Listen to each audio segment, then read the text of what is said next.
और तरबियत के बगैर तालीम खोखला है, उसकी कोई अहमियत नहीं। तो जो इल्म हो उस पर तो अमल होना चाहिए। शराब हराम है, बचना चाहिए ना, खुले तौर पर बताया गया है। लेकिन यही नबी का कलमा पढ़ने वाले देखो कितना शराब के नशे में भी धुत रहते हैं, देखा जाता है। अच्छा, शराब ऐसी बला है, ऐसी इतनी बुरी बीमारी है, ये घर का घर तबाह कर देती है। और होते भी है लोग, एहसास भी नहीं होता। तो मैं बात कर रहा था, इल्म है और अमल भी है। हुजूर हाफिज मिल्लत अलैहि रहमा को एक साहब 2-4 किलोमीटर की दूरी से मुबारकपुर में आए दावत देने के लिए कि मौलाना साहब हमारे यहाँ मिलाद शरीफ की महफिल है, आपको तशरीफ चाहिए। हुजूर हाफिज मिल्लत अलैहि रहमा ने दावत को कबूल किया। इशा की नमाज के बाद में आप मदरसा से निकल गए, साथ में अपने एक साथी को ले लिए या किसी एक तालिब इल्म को ले लिए, साथ में एक साहब गए। तो क्या देख रहे हैं कि कोई ऐसा इस तरीके से लाइट वाइट का दौर तो था नहीं, न टेंट फेंट का ऐसा या ऐसा साउंड का इंतजाम, ऐसा तो इंतजाम नहीं हो पाता था। वो दौर कुछ अलग था। बल्कि तो पड़ोसियों के यहाँ से ये टाट वगैरह मंगाया जाता था, फिर बिछाया जाता था। मौलाना जी के लिए अगर कुर्सी हुई, वरना कोई तख्ता या खाट बिछा के चादर डाल देते थे, बस हो गया, बैठा देते थे उस पर। गए तो देखा मौलाना साहब आ गए, मौलाना साहब आ गए। फिर जल्दबाजी में जो है जल्दी जल्दी लोगों ने टाट वगैरह बिछाना शुरू किया। उसने अपने मोहल्ले में सबको दावत दे दी थी कि हमारे यहाँ मिलाद शरीफ में। हुजूर हाफिज मिल्लत अलैहि रहमा गए, पहुंचे,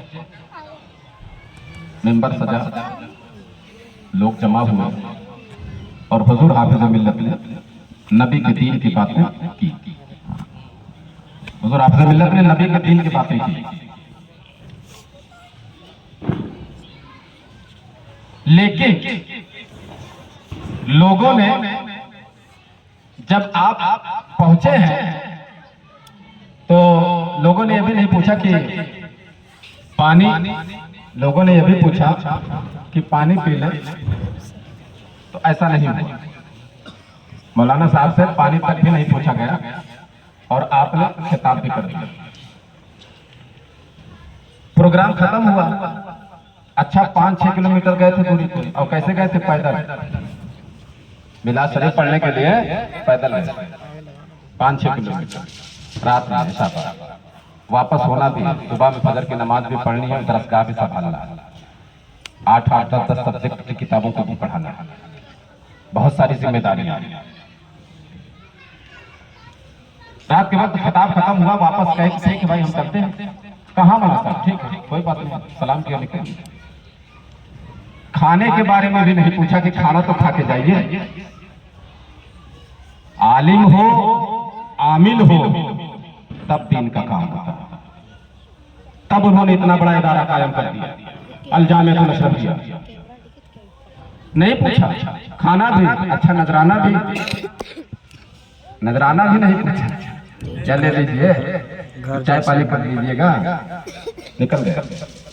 रास्ते में उनके साथी ने कहा कि हुजूर कैसे लोग थे, कैसे लोग थे, पहुंचे तो पानी भी नहीं पूछा, इतनी देर तक आपने खिताब किया, वापस लौटे खाना भी नहीं पूछा, नजराना भी नहीं दिया, कैसे लोग थे। हुजूर हाफिज मिल्लत की आंखों में आंसू आ गए। कहा तुम मेरे साथ हो और तुमने अगर मुंह भी खोला तो शिकवे का लफ्ज, कहा अगर मुंह भी खोला तो शिकवे के लफ्ज निकले हैं।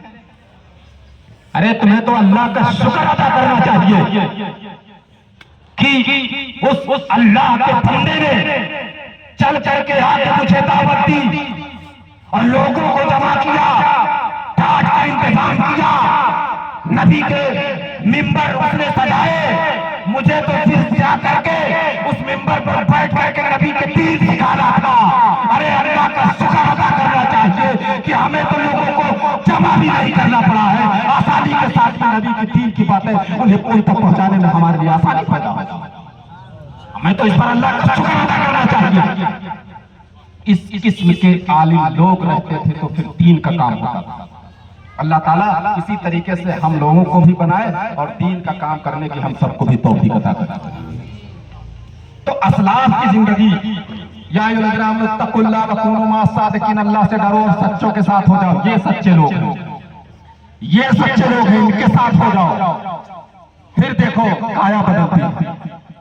रोज़िदाने मिल्लत इस्लामिया बहुत तेजी के साथ में 2-3 बातें करके मैं निकलता हूं। अल्लाह वाले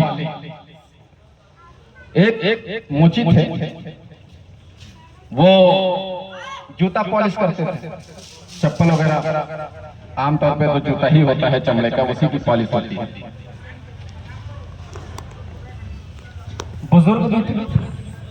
बुजुर्ग भी थे, अल्लाह वाले भी थे, जूता पॉलिश करते थे। अल्लाह वाले